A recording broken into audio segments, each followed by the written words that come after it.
Morgan Stanley जो एक अंतर्राष्ट्रीय स्तर पर बहुत ही प्रसिद्ध संस्था है, उसने अपनी एक भारत के बारे में रिपोर्ट में, जिसका शीर्षक था how India has transform in less than a decade, वो ये कह रहे हैं कि जो आज का भारत है, 2023 का भारत, वो 2013 के भारत से बिल्कुल अलग है।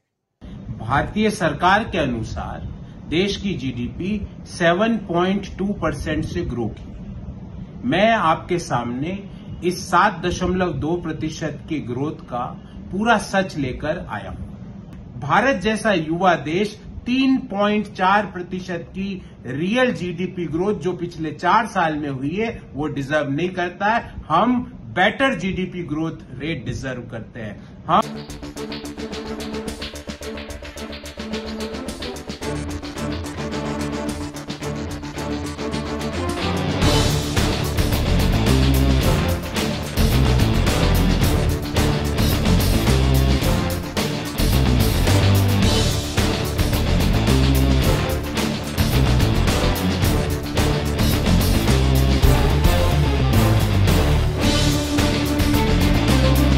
वित्तीय वर्ष 2022-23 के मध्य भारतीय सरकार के अनुसार देश की जीडीपी 7.2% से ग्रो की। मैं आपके सामने इस 7.2% की ग्रोथ का पूरा सच लेकर आया हूं। साथियों, 2018-19 में देश की रियल जीडीपी का साइज 140 लाख करोड़ रुपया था, जो 2022-23 में बढ़कर हो गया 160 लाख करोड़ रुपया। अर्थात 18-19 से लेकर 22-23 4 वर्षों में रियल जीडीपी 140 लाख करोड़ से 160 लाख करोड़ रुपया हुई। अगर हम इसको प्रतिशत विकास दर में मापें तो पिछले 4 सालों में जीडीपी विकास दर देश की मात्र 3.4% रही। भारत जैसा युवा देश क्या 3.4% की जीडीपी ग्रोथ डिजर्व करता है जो पिछले 4 सालों में ऑन एन एवरेज रही है? दूसरी बात साथियों, पिछले 25 सालों में मैन्युफैक्चरिंग सेक्टर की सेकंड लोवेस्ट, दूसरी सबसे न्यूनतम ग्रोथ रेट 2022-23 में रही है। 2022-23 में मैन्युफैक्चरिंग सेक्टर मात्र 1.3% से ग्रो किया।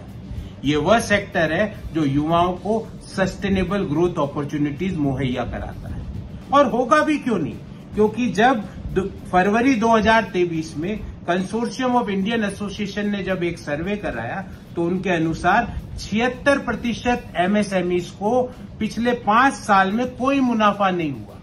72% की आमदनी या तो स्थिर रही या घटी या खत्म हो गई। ये सीआईए का जो सर्वे है और वो पब्लिश भी हुआ था फरवरी 2023 में। इससे भी ज्यादा चिंताजनक 2 इश्यूज और हैं।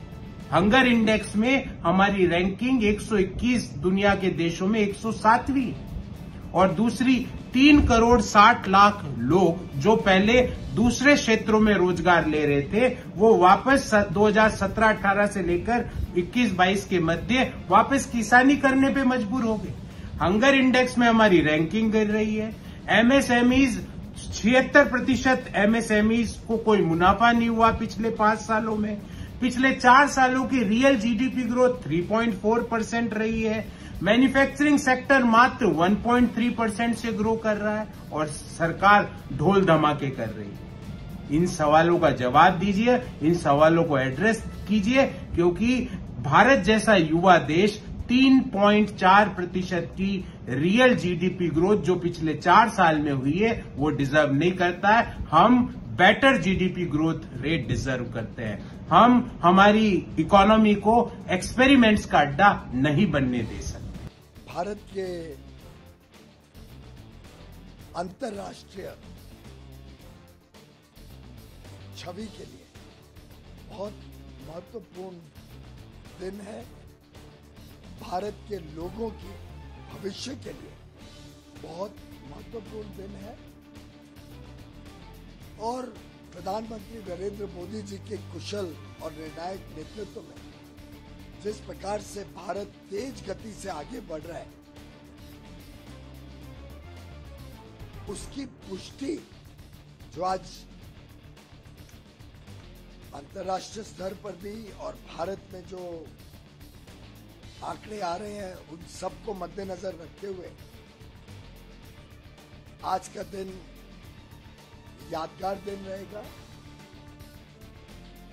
मॉर्गन स्टैनली जो एक अंतर्राष्ट्रीय स्तर पर बहुत ही प्रसिद्ध संस्था है, उसने अपनी एक भारत के बारे में रिपोर्ट में, जिसका शीर्षक था how India has transform in less than a decade,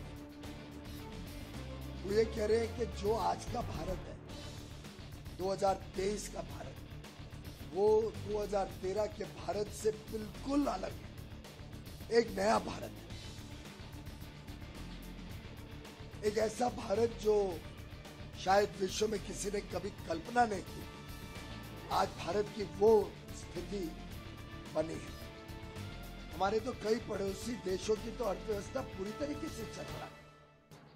माननीय प्रधानमंत्री नरेंद्र मोदी जी ने जिस प्रकार से भारत में एक मजबूत नींव रखी है, भारत की अर्थव्यवस्था को जो पंख दिए हैं, उसके कारण इन सब चुनौतियों के बीच भारत विश्व की बड़ी अर्थव्यवस्थाओं में फिर एक बार सबसे तेज गति से वृद्धि करने वाला देश बना।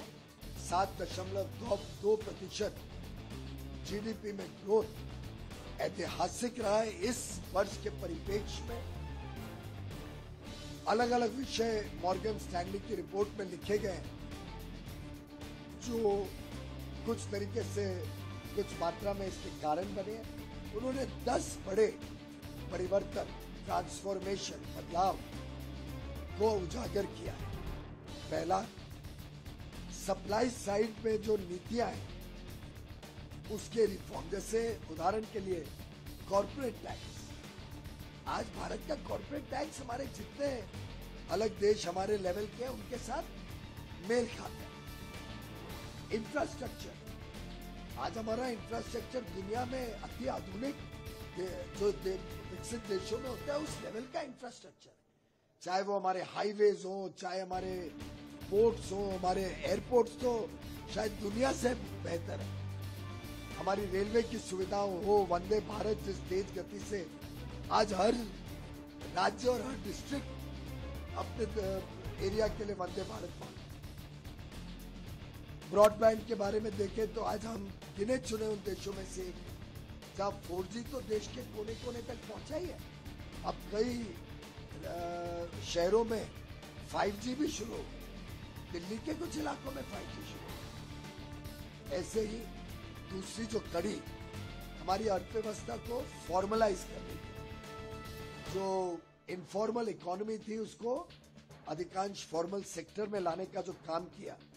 आखिर जीएसटी का कलेक्शन पिछले महीने अप्रैल का जो कलेक्शन मई में आया, मई का तो आंकड़ा भी आया नहीं है, अप्रैल का आंकड़ा है 1,87,000 करोड़। डिजिटल ट्रांजैक्शन में जो वृद्धि हुई है, विश्व में हम सबसे ज्यादा डिजिटल फाइनेंशियल पेमेंट्स करने वाला देश बने। इसी प्रकार से हमारे जो रियल एस्टेट सेक्टर, उसमें रेरा लाया गया और उसका शुद्धिकरण किया। जो तकलीफें इतने लोगों को, हमारे पत्रकार मित्रों को भी, कई लोग अपना घर खरीदने के लिए, अपना घरौंडा बनाने के लिए बड़ी तकलीफें होती। अब रियल एस्टेट सेक्टर को भी शुद्ध किया गया है, उसको भी काला धन से मुक्ति दिलाने का काम किया गया। चौथा, digitalisation of social transfer, DBT, जो गरीबों को, जो लाभार्थियों को पैसा पहुंचाने का काम, जो किसानों को किसान सम्मान निधि को पहुंचाने का काम, जो किसानों से जो हम खरीद करते हैं एमएसपी पे, उसको बैंक के खाते में देना, जो गन्ना किसान का भुगतान है उनके उत्पादन का, उसको बैंक के खाते में देना। इस सब ने ऐतिहासिक परिवर्तन किया है गरीबों के जीवन। हमने देश के बैंकिंग सेक्टर को सशक्त किया। जो कई लोन्स इसको फोन बैंकिंग के माध्यम से दिए जाते थे, उस सब से निजात पाई। और आज भारत की जो पूरी अर्थव्यवस्था में जो बैंकिंग सेक्टर का योगदान, एक सशक्त बैंकिंग सेक्टर भारत में उठा है, जो आगे देश को और तेज गति से बढ़ने में बहुत अच्छी भूमिका निभाएगा। इसी प्रकार से महंगाई पे नियंत्रण रखना, ये भारत के एक अद्भुत स्थिति रही कि गत 9 वर्षों में पहली बार भारत के इतिहास में 4.5-5% एवरेज महंगाई की दर रही है। इतने लंबे अरसे की एवरेज दर 4.5-5। भारत में तो डबल डिजिट इन्फ्लेशन को हम नेचुरल मानते हैं, कोई आश्चर्य नहीं लगता था डबल डिजिट इन्फ्लेशन। भारत आज बड़े गर्व से कह सकते हैं कि हम नियंत्रण ही नहीं ला पाए। जब विकसित देशों में 6 गुना और 10 गुना महंगाई बढ़ी यूक्रेन वॉर के बाद, तब भारत में मात्र 4.5 से 6.5% गई, कुछ समय के लिए गई, अब फिर 4.5-5% आगे से 9 साल हमें सेवा करने का जो भारत की जनता ने पूर्ण बहुमत की सरकार 2 बार बना के हमें मौका दिया कि हम इस देश को इस स्थिति पे ला सकें कि विश्व आज भारत को एक नए रूप से, नए दृष्टिकोण से विश्व में भारत की एक नई पहचान, ये हम सबके लिए गर्व की बात है। मुझे विश्वास है कि पूरी दुनिया जो आज देख रही है, जो देश का हर व्यक्ति 140 करोड़ लोग, शायद एक आध उसमें इस विषय को एब्जॉर्ब नहीं कर पा रहे हैं, समझ नहीं पा रहे हैं, पर एक आध लोगों की विफलताओं की वजह से मैं समझता हूँ देश का उत्साह कम नहीं होगा। 140 करोड़ देशवासी आज मजबूती के साथ प्रधानमंत्री मोदी जी के साथ खड़े हैं।